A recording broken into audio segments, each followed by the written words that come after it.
Hello, my name is Therese, and favecrafts.com has asked me to make a video on how to stuff a stocking, and so I'm going to show you how to do that today. I'm talking a little bit about the history of stuffing a stocking.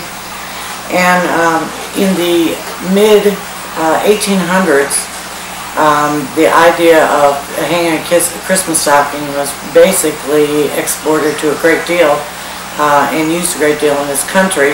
And that happened when Clement Clarke Moore wrote, "The stockings were hung by the chimney with care, in hopes that St. Nicholas soon would be there." And then a good 50 years later, illustrator Thomas Nash drew a couple of illustrations with the stockings hanging on the mantelpiece in George Webster's Christmas book, Santa Claus and His Works. And then at that point, the stocking really took off. But if you're ever wondering why people stuff their stockings the way they do, another custom that was handed down that began in Germany is where they filled their stockings with 5 traditional gifts. And if you'll follow the 5 traditional gifts, you'll find it easier to stuff your stocking. Plus, you create a new family tradition. Now, the 5 traditional gifts were one for each of the 5 senses, and the first sense was taste.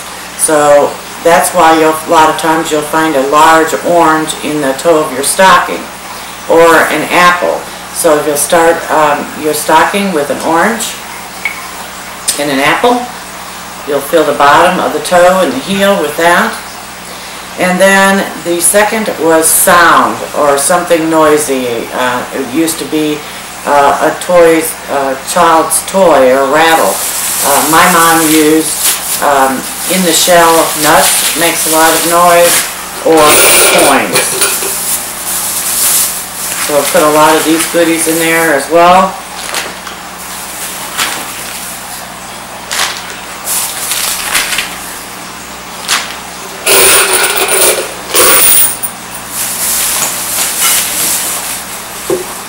And then the other thing is for vision, which is something brightly colored, possibly jewelry. In the case of children, the foil-covered candies that you can get at Christmas time, then possibly some of the other candies like the Ferrero Rocher that you don't normally get your children, or the Dove bars, or the Russell Stover pecan bars.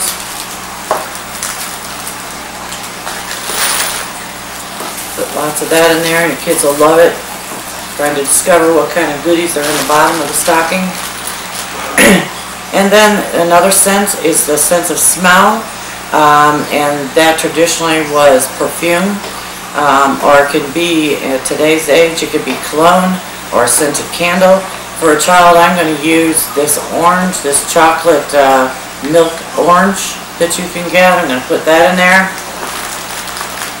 And then the last thing is the sense of touch, which was a piece of clothing. It could have been a silk scarf or a cravat at that time. And today you would possibly put children's pajamas in there, or a t-shirt.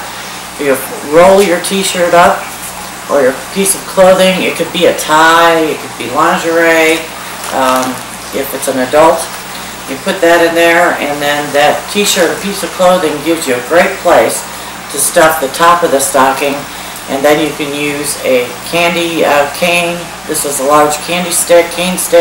A large sucker can go in there, and it'll fit nicely. It won't move if you put your piece of clothing in there. And last but not least would be possibly a toy for a child. Or it could be a remote control piece of electronics, a phone, could be sticking out of the stocking, and that piece of clothing helps it hold snugly in there. And then you are done with your stocking, and it looks good when it's hanging. These things show up.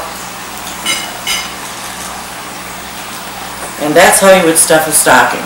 If you need more ideas on stocking stuffers, you can go out to the website favecrafts.com, or out to the other side, Halloween, Christmas, crafts, etc.com. And thank you for watching on how to stuff a stocking.